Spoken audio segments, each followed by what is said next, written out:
नमस्कार विद्यार्थी मित्रांनो, क्रिएटिव्ह मॅथ्स मराठी या आपल्या लाडक्या YouTube चॅनलमध्ये पुन्हा एकदा तुमच्या सगळ्यांचं सहर्ष स्वागत आहे। आज आपण चर्चा करतो इयत्ता 10वी गणित भाग 1 वरती। मित्रांनो, बोर्ड परीक्षा 2025 च्या तयारीच्या अनुषंगाने ही एक आपण सिरीज सुरू करतोय जी हॉट्स प्रश्नांची आहे। असे प्रश्न की जे आतापर्यंत बोर्डाच्या परीक्षेला 4 मार्कांना येऊन गेले होते। 4 मार्कांचे प्रश्न जे मोठे प्रश्न असतात ते सोडवत असताना खूप अडचणी येतात। तर आता आपण काय करतोय, ही एक सिरीज आहे ज्या सिरीज मध्ये आपण प्रत्येक वर्षाची एक प्रश्नपत्रिका घेतोय आणि त्या प्रश्नपत्रिकेमध्ये प्रश्न चौथ्यामध्ये जे 3 प्रश्न विचारले गेलेले असतात बोर्डाच्या परीक्षेला ते 3ही प्रश्न आपण घेणार आहोत। म्हणजे रोज आपण एका प्रश्नपत्रिकेमधले प्रश्न घेण्याचा प्रयत्न करणार आहोत या सिरीज मध्ये आणि अशा प्रकारे 9-10 प्रश्नपत्रिका ज्या आहेत त्या आपण बघून घेणार आहोत या सिरीज मध्ये। त्यामुळे ही सिरीज खूप इम्पॉर्टंट आहे मित्रांनो आणि या प्रकारच्या सगळ्या व्हिडिओ तुमच्यापर्यंत पोहोचाव्यात असं वाटत असेल आणि अजूनपर्यंत तुम्ही आपला चॅनल सबस्क्राइब नसेल केला तर आत्ताच आपला चॅनल सबस्क्राइब करा आणि त्या बाजूला असलेलं बेलचं बटन दाबायला विसरू नका। बघा मित्रांनो, पुढे जाण्याच्या अगोदर एक इम्पॉर्टंट गोष्ट तुमच्यासोबत शेअर करायची। ती गोष्ट म्हणजे आपला एक ॲप आहे, क्रिएटिव्ह मॅथ्स मराठीचा आपला एक आपण ॲप तयार केलेला आहे। तो ॲप तुम्हाला प्ले स्टोर वरती बघायला मिळेल किंवा व्हिडिओच्या खाली डिस्क्रिप्शन मध्ये मी ॲपची लिंक दिली आहे। या ॲपवरती तुमच्यासाठी इयत्ता 10वी गणित भाग 1 आणि 2 साठी एक स्पेशल कोर्स बनवलेला आहे बोर्ड परीक्षा 2025 च्या अनुषंगाने आणि या कोर्सची किंमत फक्त 499 रुपये आहे। तुम्ही आपल्या ॲपवरती जाऊन हा कोर्स जो आहे तो परचेस करू शकता। या कोर्समध्ये आपण काय केलंय की बोर्डाच्या प्रश्नपत्रिकेमध्ये आतापर्यंत जे इम्पॉर्टंट प्रश्न आले होते 1 मार्कांचे, 2 मार्कांचे, 3 मार्कांचे, 4 मार्कांचे सगळे इम्पॉर्टंट प्रश्न जे आहेत बोर्ड परीक्षेला आतापर्यंत आलेले त्यावरच्या व्हिडिओज आपण बनवलेले आहेत। म्हणजे प्रत्येक प्रकरणावरती 3 ते 4 व्हिडिओज या सिरीज मध्ये आहेत। म्हणजे गणित भाग 1 आणि 2 च्या प्रत्येक प्रकरणावरच्या 3 ते 4 व्हिडिओज तुम्हाला महत्त्वाच्या बघायला मिळतील आणि त्या व्हिडिओ बघितल्यानंतर तुमची बोर्ड परीक्षा 2025 ची तयारी खूप चांगल्या प्रकारे होऊ शकते। तर हा कोर्स तुम्ही परचेस करू शकता आपल्या ॲपवरती जाऊन। आता नंतर ही चर्चा झाल्यानंतर तुम्ही हा ॲप डाउनलोड करू शकता। क्रिएटिव्ह मॅथ्स मराठीचा ॲप आहे तो तुम्हाला प्ले स्टोर वरती जाऊन मिळू शकतो। ठीक आहे, तर पुढे बघा या ठिकाणी इथे आपल्याकडे पहिला जो प्रश्न आहे हा आलेला मार्च 2024 च्या बोर्डाच्या परीक्षेतला, म्हणजे आता जस्ट जी आपली मागच्या वर्षीची परीक्षा झाली त्यामधला हा जो प्रश्न आहे। हा प्रश्न दुसऱ्या प्रकरणातला आहे, दुसरं जे वर्ग समीकरण प्रकरण आहे त्यामधला आहे। प्रश्न काय की एक टाकी 2 नळांच्या सहाय्याने 6 तासात पूर्ण भरते।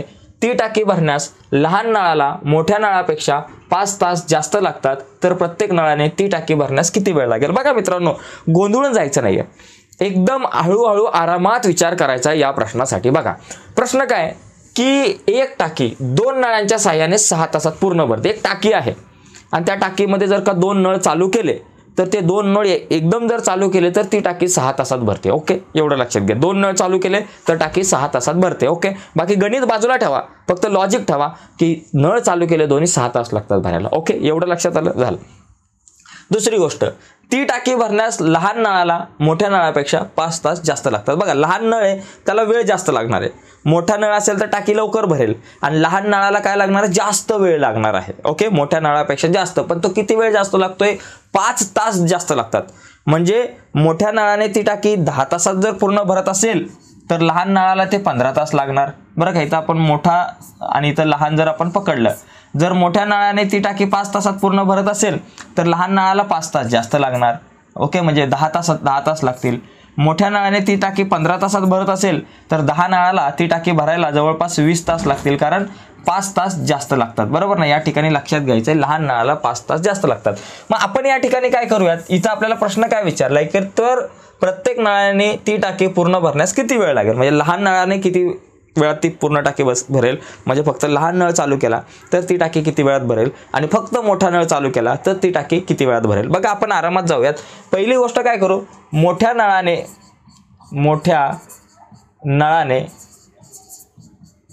टाकी भरण्यास लागणारा वेळ आपण काढूयात।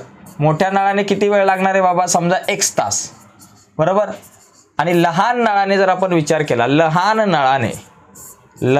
नळाने टाकी भरण्यास लागणारा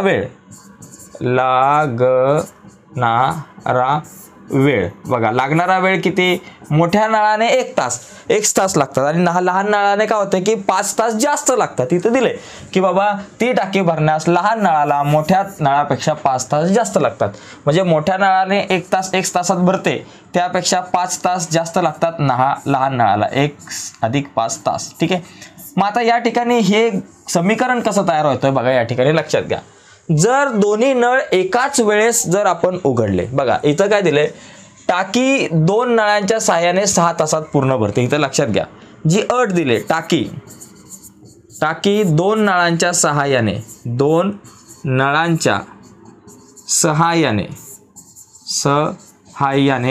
किती वेळात पूर्ण भरते, 6 तासात पूर्ण भरते, 6 तासांत पूर्ण भरते. मग इथं समीकरण कसं तयार करायचं बघा, समीकरण इथं तयार करत असताना वेळेचा जर विषय असेल तर व्यस्तांकामध्ये समीकरण तयार करायचं बघा. x तास आहेत ना, मग इथं समीकरण असं तयार होऊ शकतं, 1/x मोठ्या नळाचा वेळ आणि लहान नळ जो आहे तो 1/x + 5 घ्या आणि बरोबर एकूण किती तास लागतात, 6 तास लागतात. म्हणजे 2 नळ एकाच वेळेस चालू केले, दोघे पण एकाच वेळेस चालू केले, आपण व्यस्त अंक वापरायचे म्हणजे हे समीकरण व्यवस्थित आहे. जर तुम्ही असं लिहिलं x + 5 = 6 तर ते चुकेल.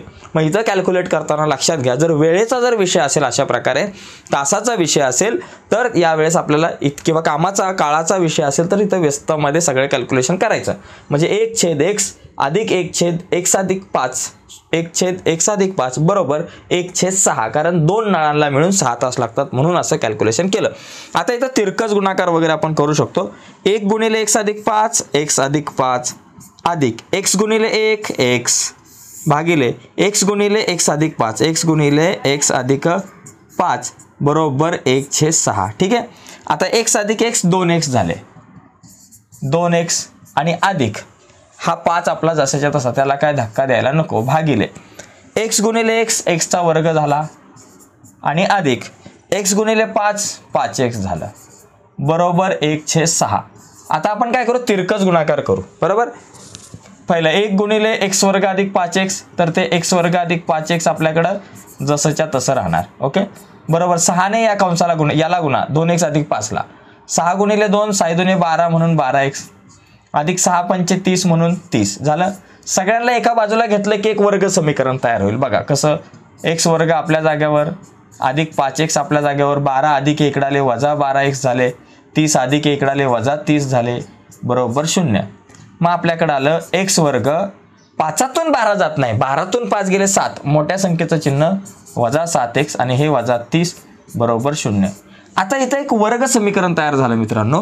आता हे वर्ग समीकरण आपल्याला काय करायचं, सोडवायचं आहे आणि हे वर्ग समीकरण सोडवून आपण x ची किंमत काढायची. ओके, जी x ची किंमत असेल तेवढा वेळ मोठ्या नळाने टाके भरण्यास लागणार आहे आणि मग त्याच्यानंतर बाकी सगळ्या गोष्टी आपल्याला काढता येतात.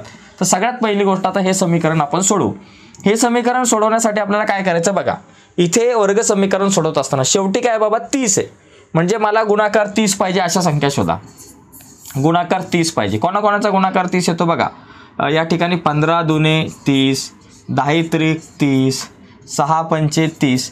तर एवढ्या सगळ्या संख्यांचा गुणाकार या ठिकाणी आपल्याला किती येतोय, 30 येतोय. तर आता मला यापैकी कुठली तरी एक जोडी निवडायची आहे. मग आता काय करायचं आहे, 30च्या अगोदर वजाचं चिन्ह आहे, म्हणजे वजाबाकी 7 आली पाहिजे. कोणाची वजाबाकी 7 येते, 10तून 3 गेले 7, म्हणजे 10x आणि 3x हे मी निवडणार, कारण 10 मधून 3 गेल्यावर 7 मिळतात. आता दोघांना चिन्ह द्यायचे. दोघांना चिन्ह कशी द्यायची, या दोन संख्यांची वजाबाकी होणार आहे, म्हणजे दोघांना भिन्न वेगवेगळी चिन्ह द्यायची. एकाला अधिक द्यायचं, एकाला वजा द्यायचं. मग काय, कोणाला अधिक द्यायचं आणि कोणाला वजा द्यायचं, तर मोठी जी संख्या आहे 10x तिला 7च्या अगोदर वजा आहे ते चिन्ह द्या आणि उरलेलं अधिकचं चिन्ह लहान संख्येला द्या. मग इथं काय तयार होईल, x² वजा 7x ऐवजी वजा 10x आणि अधिक 3x लिहा आणि हे वजा 30 आपल्या जाग्यावर बरोबर 0. ठीक आहे. आता इथं आपल्याकडे काय आहे बाबा, या ठिकाणी 2 गट पडले, हा एक गट आणि हा एक गट. या दोघांमधून x कॉमन काढला, आतमध्ये राहिला x² चा x वजा 10x मधून x बाहेर आला, फक्त राहिले 10 अधिक 3 आणि 30. या दोघांमधून काय कॉमन निघेल, 3x आणि 30 मधून 3, कारण 3 आणि 30 दोघे पण 3च्या पाड्यात येतात म्हणून या ठिकाणी 3 कॉमन काढला. कंसामध्ये राहिला 3x मधला 3 बाहेर आला, फक्त x आणि हे वजा 3 10 30 म्हणून 10 बरोबर 0. आता x वजा 10 बघा या ठिकाणी 2 वेळा आहे, मग x वजा 10 ला आपण काय करू, एकदाच लिहू, डबल प्रसाद नको, आणि x अधिक 3 ला एकदा लिहू, x अधिक 3 बरोबर 0. आता दोन उत्तरं मिळतील बघा, x वजा 10 बरोबर 0 किंवा या ठिकाणी x अधिक 3 बरोबर 0. ठीक आहे, मग वजा 10 बरोबर चिन्हाच्या पलीकडे गेले अधिक 10, x बरोबर 10 येईल, किंवा x बरोबर किती येईल बाबा, या ठिकाणी अधिक 3 आहे, बरोबर चिन्हाच्या पलीकडे गेले वजा 3. परंतु बघा वेळेचा जर आपण विचार केला तर वेळ ही कधीही धनमध्ये असते. आपल्याला काय करायचं, वेळ काढायचे, किती तास लागतात छोट्या नळाने टाकी पूर्ण भरायला किंवा मोठ्या नळाने.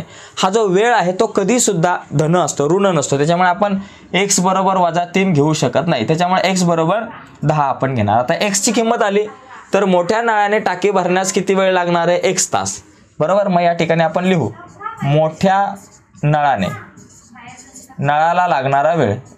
लागणारा वेळ आपण शॉर्टकटमध्ये लिहू, लागणारा वेळ. मोठ्या नळाला किती वेळ लागणार आहे बाबा, x तास आहे, x, आणि x ची किंमत किती, 10 तास. जर मोठा नळ चालू केला फक्त तर 10 तासात टाकी भरेल. आणि लहान नळाला लागणारा वेळ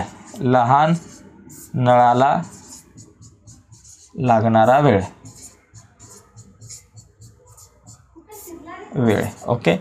आता जे लहान नळ आहे त्याला किती वेळ लागतो, x अधिक 5 तास, x अधिक 5 तास बोललं ना, लहान नळाला किती वेळ लागतो, x अधिक 5 तास, बरोबर. x ची किंमत किती आले, 10 अधिक 5 बरोबर किती, 15 तास. ओके, तर अशा प्रकारे हा जो प्रश्न आहे तो 4 गुणांसाठी आला होता मार्च 2024च्या बोर्डाच्या परीक्षेमध्ये. तर प्रश्न बघा, याचा तुम्ही स्क्रीनशॉट वगैरे घेऊ शकता. यानंतर आपण काय करू, पुढचा जो प्रश्न आहे आपण पुढच्या प्रश्नाकडे जाऊया. ठीक आहे, ओके, यस. हा तर ओके, चला पुढचा प्रश्न या ठिकाणी आपल्याकडे आहे.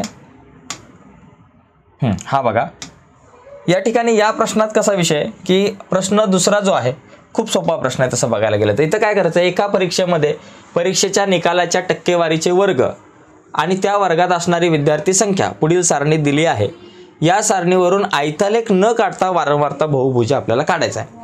तर इथं वारंवारता बहुभुज, आता सारणीमध्ये काय दिलं आपल्याला, निकाल दिलाय टक्केमध्ये 20 ते 40%, 40 ते 60%, 60 ते 80%, 80 ते 100%. ओके, विद्यार्थी संख्या 25, म्हणजे 20 ते 40% मिळणारी 25 विद्यार्थी आहेत, 40 ते 60% मिळणारे 65 विद्यार्थी आहेत, त्याचबरोबर 80 ते 80% मिळवणारे 80 विद्यार्थी आहेत, आणि 80 ते 100 मिळवणारे 15 विद्यार्थी आहेत. तर आता यांचं आपल्याला काय करायचं आहे, यांचा आपल्याला एक सारणी तयार करायची. पहिली गोष्ट, ही जी सारणी आहे ही व्यवस्थित आपण तयार करून घेऊ, कारण जर मला याचा वारंवारता बहुभुज काढायचा आहे तर x आणि y अक्षावरती मला काही बिंदू स्थापित करायचे आहेत. मग त्या बिंदूंचे निर्देशक काढण्यासाठी आपण बघा या ठिकाणी अशा प्रकारे हे कॅल्क्युलेशन आपण या ठिकाणी करूयात. बघा, वर्गमध्य आपण सुरुवातीला काढू. बघा, वर्गमध्य काढताना इथं सगळ्यात अगोदर वर्गमध्य जो येतो ती किंमत जी आहे ती आपली x असते, आणि विद्यार्थी संख्या जी असणार आहे ती आपली y असणार आहे. ठीक आहे, आता 20 ते 40चा वर्गमध्य म्हणजे दोघांच्या मध्ये येणारी संख्या.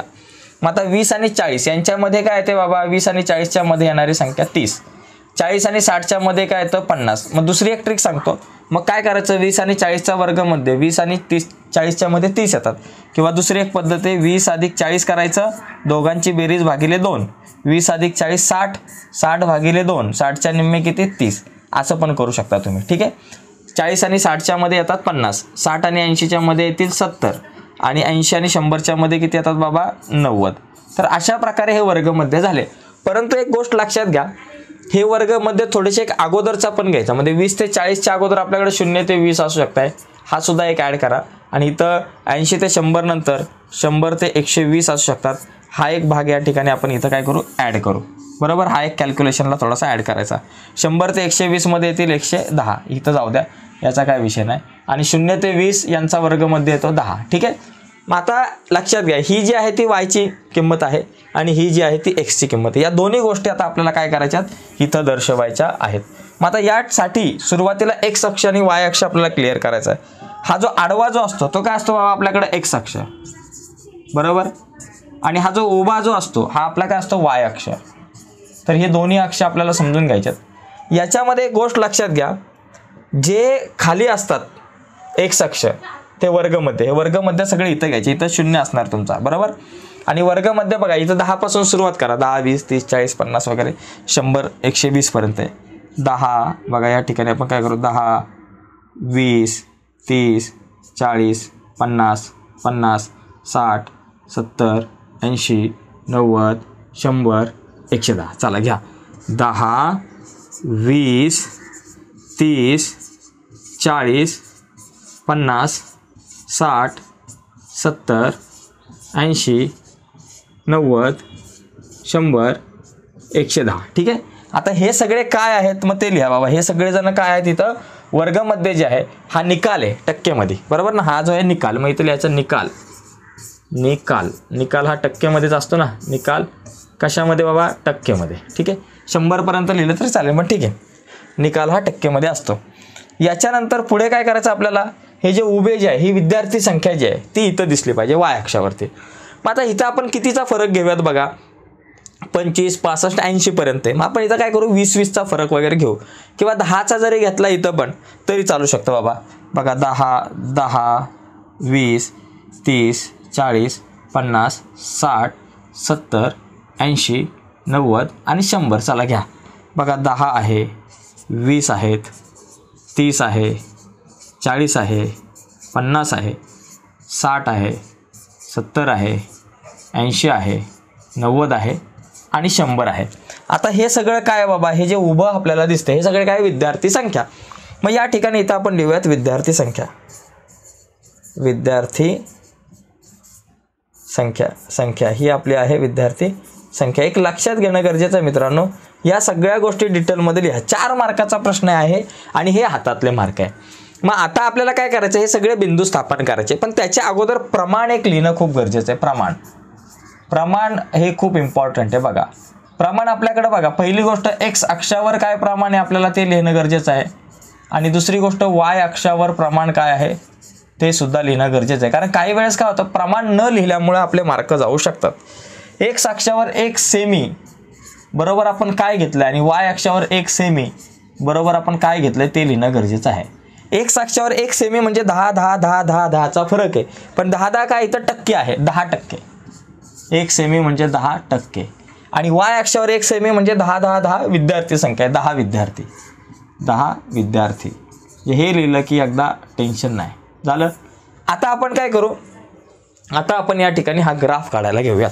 आता या ठिकाणी आपण हे बिंदू दर्शवूयात. पहिला बिंदू काय बाबा 10 आणि 0 म्हणजे पहिला काय 10 आणि 0, एक्सचा 10 वायचा 0 म्हणजे इथं बघा हा पहिला तुमचा 10 आणि 0. चला त्याच्यानंतर 30 आणि 25, एक्सचा 30 वायचा 25. बघा एक्सचा 30 इथं आणि वायचा 25 साधारणतः तुमचा इथं येईल. आता मला इथं अंदाज येईल 30 आणि 25. बघा 20 आणि 30च्या, एक्सचा 30 वायचा 25 20 आणि 30च्या मध्ये. मग इथं वाटलं असेल या 30 आणि 25 बरोबर लिहिलं झालं. त्याच्यानंतर काय 50 आणि 65, एक्सचा 50 आणि वायचा 65 म्हणजे इथं साधारणतः येऊ शकतो. ठीक आहे. आता मला सगळ्या गोष्टी अंदाजे काढाव्या लागणार. एक्सचा 50 आणि वायचा 65 70 आणि 60च्या मध्ये. मग इथं लिहा 50 आणि 65 झालं. त्याच्यानंतर काय बाबा 70 आणि 80, एक्सचा 70 वायचा 80, एक्सचा 70 इथं आणि वायचा 80 साधारणतः बघा इथं जाईल 80 इथं. ठीक आहे. 70 एक्सचा वायचा 80 इथं, मग इथं लिहा 70 80 झालं. त्याच्यानंतर काय बाबा 90 आणि 15, एक्सचा 90 वायचा 15, इथं 10 20 आणि इथं 15. बघा 90 आणि 15 इथं लिहा 90 आणि 15 बघा एक्सचा 90 वायचा 15. आणि शेवटचा काय बाबा 110 आणि इथं 0 असणार. इथं वाटलं असं तुम्ही 0 घ्या, इथं 0 घ्या. 110 आणि 0 इथं 110 आणि 0, एक्सचा 110 वायचा 0 इथं वाटलं असतं लिहू शकता. इथं आता जागा नाही माझ्याकडं आणि इथं तुम्ही लिहा वाटलं असतं काय असेल ते. आता माझ्याकडे जागा कमी आहे म्हणून मी इथं 2 लिहिले नाही. तर अशा प्रकारे आपल्याला या सगळ्या गोष्टी दाखवायच्यात. आता याचा काय काढायचा बाबा, याचा एक ग्राफ काढायचा आहे. मग आता याचा ग्राफ काढताना आपण कसा काढणार, याचा काय करायचं बाबा वारंवारता बहुभुज. तर मग यांना जोडा, हे सगळे पॉईंट आहेत ना ह्या दोघांना जोडा, पट्टीने जोडायचं. ह्या दोघांना जोडा, ह्या दोघांना जोडा, ह्या दोघांना जोडा आणि या दोघांना जोडा. अशा प्रकारे आपला हा ग्राफ निघणार आहे. तर अशा प्रकारे आपण काय करू शकतो वारंवारता बहुभुज काढू शकतो. तर खूप सोपा प्रश्न मित्रांनो आणि इथे आपल्याला हातातले मार्क असतात. हे मार्क आपण अजिबात सोडायचे नाहीये, त्याचा स्क्रीनशॉट घेऊ शकताय, कारण इथं तुम्हाला वारंवारता बहुभुज काढायला हा प्रश्न विचारला जातो 4 मार्काला आणि इथे आपल्याला 4 पैकी 4 मार्क पडू शकतात. एवढ्या सगळ्या गोष्टी व्यवस्थित तुम्ही लिहिल्या तर तुम्हाला 4 पैकी 4 मार्क आरामात पडतील. ठीक आहे, तर आता आपण पुढचा प्रश्न बघूयात. तिसरा प्रश्न जो आहे तो या ठिकाणी आपण बघू. ओके, चला आता हे जरा मी रफ करतो आणि पुढच्या प्रश्नाकडे जातो. ओके, चला पुढचा हा जो शेवटचा जो प्रश्न खूप इम्पॉर्टंट प्रश्न आहे, खूप महत्त्वाचा आहे. का माहिती आहे, कारण पुस्तकामध्ये या प्रकारचा प्रश्न आहे. हा प्रश्न पुस्तकामधला नाही आहे, परंतु पुस्तकामधल्या प्रश्नावर आधारित आहे. बघा, तुम्ही जर पुस्तकामध्ये जर तुम्ही वाटलं तर तुमच्याकडे पुस्तक असेल तर सराव संच 3.4 मला वाटतं 3.4 जो शेवटचा सराव संच आहे अंकगणिती श्रेणीचा 3.4 का 3.5 पण 3.4 असेल तर तो जर उघडला तर त्याच्यामध्ये पहिला असा प्रश्न आहे की सानिकाचा प्रश्न आहे.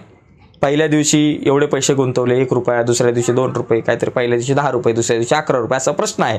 तर त्या प्रश्नावर आधारित हा प्रश्न आहे.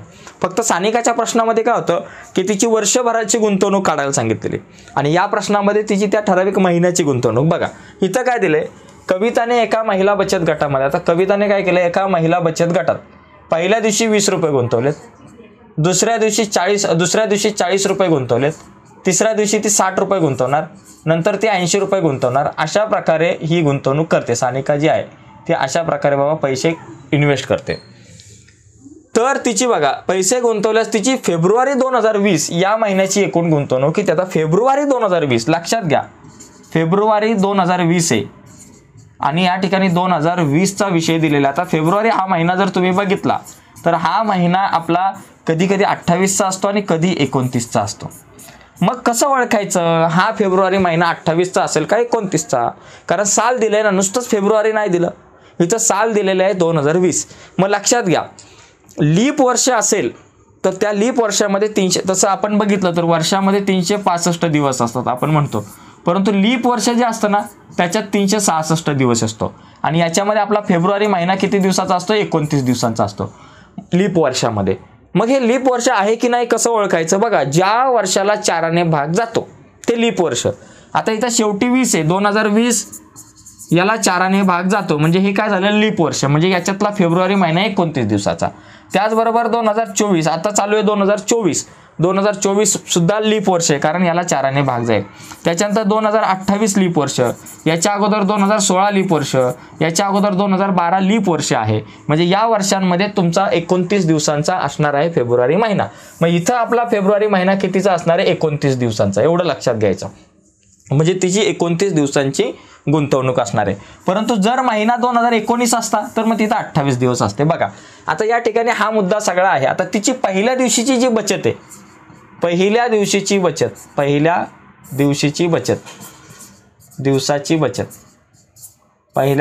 बचत तिला आपण काय म्हणू, ए म्हणू, आणि ती पहिल्या दिवसाची बचत किती बाबा, ₹20 आहे. पहिल्या दिवशी तिने 20 रुपये गुंतवले. आता इथं साधारण फरक जर आपण बघितला, साधारण फरक या ठिकाणी साधारण फरक जो आहे त्याला आपण डी म्हणू.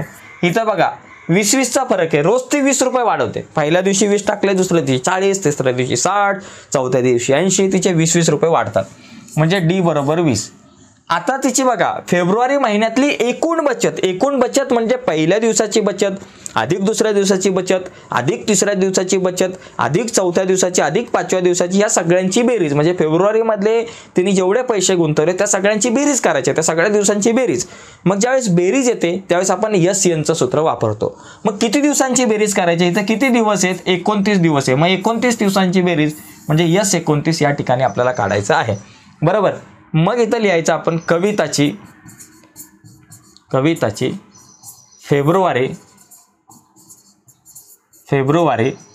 2020 मधील एकूण गुंतवणूक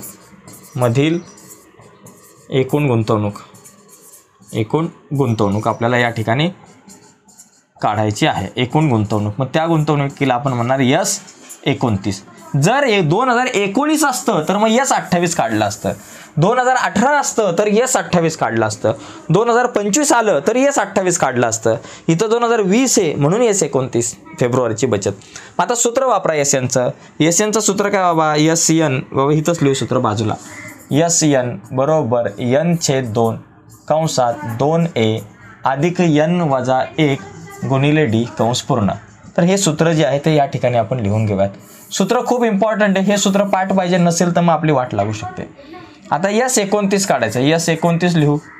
मग आता काय करू, यांच्या जागेवर लिहा 29 भागिले 2 कंसामध्ये 2 गुणिले ए ची किंमत किती बाबा 20 आहे, लिहून टाका 20 अधिक n वजा 1, n किती बाबा 29 आहे, वजा 1 गुणिले डी ची किंमत किती बाबा, साधारण फरक 20चा आहे, डी ची किंमत पण या ठिकाणी 20च आहे. त्यानंतर बघा पुढे बघा 29 भागिले 2, तसं 29ला 2ने भाग जाऊ शकतो, तो पॉईंटमध्ये उत्तर येईल. पण कशाला झंझट करून घेताय, पॉईंटमध्ये उत्तर काढायच्या भानगडीत पडू नका, नंतर आपण कॅल्क्युलेट करू. 29 भागिले 2 कंसात 20 दुने 40, 29 एक गेला 28 गुणिले 20 झालं. आता बघा 29 भागिले 2 कंसात 40 अधिक 28 दुने 56 येतात, 8 दुने 16 आणि हे 560 झालं. आता बघा 29 भागिले 2 गुणिले 560 आणि 40 झाले बाबा 600 झाले. आता 29 गुणिले 2ने 600ला भाग लावला, 32 6 म्हणजे 300. आता 29 गुणिले 300, 29 त्रिक किती 87. बघा बरं 3 9 27 7 चालेल 2 3 दुने 6 7 8 0 8700 किती झालं बाबा रुपये 8700 या ठिकाणी आलेला आहे. किती सोपं गणित होतं. हा प्रश्न खूप सोपा होता आणि 4 मार्काला बोर्डाच्या परीक्षेत विचारला होता. इतका सोपा प्रश्न मित्रांनो, किती पटकन उत्तर आलं, पटक्यात उत्तर आलेलं आहे या ठिकाणी. तर अशा प्रकारे हा प्रश्न आपण सोडवू शकतो. याचा स्क्रीनशॉट जर तुम्हाला घ्यायचा असेल तर तुम्ही घेऊ शकताय. Yes okay. तर बघा मित्रांनो, अशा प्रकारे आपण काय केलं, हे जे काही प्रश्न आहेत ते आपण बघितलेले आहेत. साधारणतः 3 प्रश्न आपण आता बघितलेले आहेत. ठीक आहे, आता थोडंसं पुढे आपण जाऊया. त्या ठिकाणी बघा आता आजच्या व्हिडिओमध्ये आपण इथं थांबू, पण थांबण्याच्या अगोदर मी पुन्हा एक महत्त्वाची गोष्ट सांगतो. जे विद्यार्थी नवीन आहेत, तुम्ही जर चॅनल अजून सबस्क्राईब नसेल केलं तर आत्ताच आपला चॅनल सबस्क्राईब करा आणि त्या बाजूला असलेलं बेलचं बटन पण दाबा. 2 महत्त्वाच्या गोष्टी सांगतो. सगळ्यात पहिली इम्पॉर्टंट गोष्ट मित्रांनो, आपला एक व्हॉट्सअपचा ग्रुप आहे. तो व्हॉट्सअपचा ग्रुप जर तुम्ही जॉईन नसेल केला तर आत्ताच जॉईन करा. व्हॉट्सअप ग्रुपची लिंक व्हिडिओच्या खाली डिस्क्रिप्शनमध्ये देतोय मी, कारण त्या लिंकवर क्लिक केल्यावर व्हॉट्सअपचा ग्रुप जॉईन जर तुम्ही केला तर त्यावरती वेगवेगळ्या प्रकारचे अपडेट मी देत असतो. आणि त्यानंतर आणखी दुसरी एक इम्पॉर्टंट गोष्ट, आपला एक ॲप आहे, ॲपचं नाव आहे क्रिएटिव्ह मॅथ्स मराठी. हा ॲप जर तुम्ही डाउनलोड केला नसेल तर तो ॲप डाउनलोड करा. त्यावरती तुमच्यासाठी एक स्पेशल कोर्स बनवलेला आहे आपण. बोर्ड परीक्षा 2025च्या अनुषंगाने स्पेशल कोर्स, फक्त 499 रुपयाचा कोर्स आहे. आणि या कोर्सवर आपण काय केलेलं आहे, गणित भाग 1 आणि गणित भाग 2च्या इम्पॉर्टंट व्हिडिओज अपलोड केलेले आहेत. प्रत्येक प्रकरणावरती 3 ते 4 व्हिडिओज अपलोड आहेत. म्हणजे जवळपास एकूण आपली 13 प्रकरणं आहेत. गणित भाग 1ची 6, गणित भाग 2ची 7 अशी 13 प्रकरणं आहेत. प्रत्येक प्रकरणावरती 3-4 व्हिडिओ अपलोड केलेले आहेत आणि त्या व्हिडिओमध्ये आपण आत्तापर्यंत बोर्डाच्या परीक्षेला आलेल्या इम्पॉर्टंट प्रश्नांवरती चर्चा केलेली आहेत. काही नोट्स सुद्धा तुम्हाला तिथं बघता येतील. ओके, तर इम्पॉर्टंट आहे मित्रांनो ॲप. तर ते ॲप डाउनलोड करा आणि हा कोर्स परचेस करा. फक्त 499 रुपयाला कोर्स आहे, त्यामुळे एकदम रिझनेबल प्राइस आहे. परंतु तुमचा अभ्यास होईल, कारण याचा जर तुम्ही हा जर कोर्स तुम्ही बघितला, या कोर्समधल्या गणितांचा जर तुम्ही अभ्यास केला तर हा अभ्यास तुम्हाला तुमच्या शाळेतल्या 6माही परीक्षेसाठी सुद्धा उपयोगी पडेल. हा अभ्यास तुम्हाला तुमच्या शाळेतल्या पूर्व परीक्षेसाठी सुद्धा उपयोगी पडेल आणि हाच अभ्यास तुम्हाला बोर्डाच्या परीक्षेसाठी सुद्धा उपयोगी पडेल. ओके मित्रांनो, आजच्या व्हिडिओमध्ये इथेच थांबूयात. बाय सर्वांना, धन्यवाद. तर नमस्कार मित्रांनो, आपल्या ॲपवरती जाऊन आपण कशा प्रकारे अभ्यास करू शकतो ते बघूयात. सुरुवातीला हा आपला ॲप आहे. या ठिकाणी इथे आपण क्लिक करू आणि ॲपवरती गेल्यावर बघा अशा प्रकारे क्रिएटिव्ह मॅथ्स मराठी येईल. इथं जर बाय नसेल केला, हा कोर्स विकत नसेल केला तर केला तर इथं क्लिक करून तुम्ही कोर्स बाय करू शकता. आणि बाय जर केला असेल तर इथं क्लिक करूयात. इथं क्लिक केल्यानंतर तुम्हाला तुमच्या स्टोअरमध्ये हा कोर्स दिसेल आणि त्यानंतर इथे क्लिक केलं की या कोर्समध्ये बऱ्याचशा गोष्टी आहेत. यामध्ये ओव्हरव्ह्यू आहे, कंटेंट आहे, लाईव्ह क्लासेस आहे. लाईव्ह क्लासेसवर क्लिक केलं की हे आतापर्यंत लाईव्ह झालेले क्लासेस दिसतील. कंटेंटवरती जर तुम्ही क्लिक केला तर कंटेंटवर बघा इथं सध्या तुम्हाला गणित भाग 1 दिसेल 10वीचं. त्यानंतर तुम्हाला इथं गणित भाग 2 वगैरे पण दिसतील. हळूहळू ते अपडेट केले जाणार आहेत. गणित भाग 1वर जर तुम्ही क्लिक केलं तर इथे बघा गणित भाग 1मध्ये 2 चलातील रेषीय समीकरणे, वर्ग समीकरणे या प्रकरणांच्या सध्या आपण व्हिडिओ टाकलेले आहेत. त्याचबरोबर इथं खाली सुद्धा तुम्हाला काही कंटेंट पाहायला मिळेल. मागील काही व्हिडिओ आहेत आणि प्रश्नपत्रिका आहे बोर्डाच्या. ओके, आता इथं जर क्लिक केलं तर 2 चलातील रेषीय समीकरणाच्या व्हिडिओ इथं क्लिक केल्यानंतर तुम्हाला जी व्हिडिओ पाहायची ती तुम्ही पाहू शकताय. नमस्कार विद्यार्थी मित्रांनो, या व्हिडिओमध्ये आपण चर्चा करणार आहोत इयत्ता 10वी गणित भाग 1. अशा प्रकारे तुम्हाला या व्हिडिओ बघता येईल. आपण आपण जरा बॅकला येऊयात. ओके, आता यानंतर अजून बघा कंटेंट आहेत, त्याच्यानंतर खाली आहे दुसरं प्रकरण आहे, दुसऱ्या प्रकरणाच्या काही व्हिडिओ आहेत. हळूहळू इतर व्हिडिओसुद्धा अपडेट होतील. आता इथेच तुम्हाला बघा हळूहळू 10वी गणित भाग 1 आहे ना, त्यानंतर गणित भाग 2 आणि इतर कंटेंटसुद्धा ॲड होईल. आता याच्यामध्ये जर तुम्ही बघितलं 10वी गणित भाग 1मध्ये, तर इथं खाली काही PDF सुद्धा आहेत, काही PDF नोट्स बघा, पहिल्याच प्रकरणाच्या नोट्स तुम्हाला इथं बघायला मिळतील. तर नोट्ससुद्धा PDF अवेलेबल केलेले आहेत तुमच्यासाठी. ओके, त्याचबरोबर आणखी महत्त्वाची गोष्ट म्हणजे याच्यावरती तुम्हाला साधारणतः एकच मिनटं आपण थोडंसं बॅकला येऊयात. याच्यावर तुम्हाला काही फ्री मटेरियलसुद्धा आहे. फ्री कंटेंट कुठं आहे तो पण दाखवतो तुम्हाला. ज्यांनी कोर्स बाय नाही केला त्यांच्यासाठी फ्री कंटेंट बघा, इथं 3 लाईन आहेत ना, 3 लाईन इथं, त्यावरती 3 डॉटवरती आपण क्लिक करू आणि इथं फ्री मटेरियल आहे. या फ्री मटेरियलवर क्लिक केलं की तुम्हाला फ्री मटेरियल बघायला मिळेल. ओके, सध्या व्हिडिओज आहेत. ओके, या व्हिडिओ तुम्हाला फ्रीमध्ये बघायला मिळतील. इथं क्लिक केलं की आपल्या जुन्या व्हिडिओ आहेत बऱ्याचशा, तर त्या तुम्हाला या ठिकाणी बघायला मिळतील, बरेच व्हिडिओ. ठीक आहे.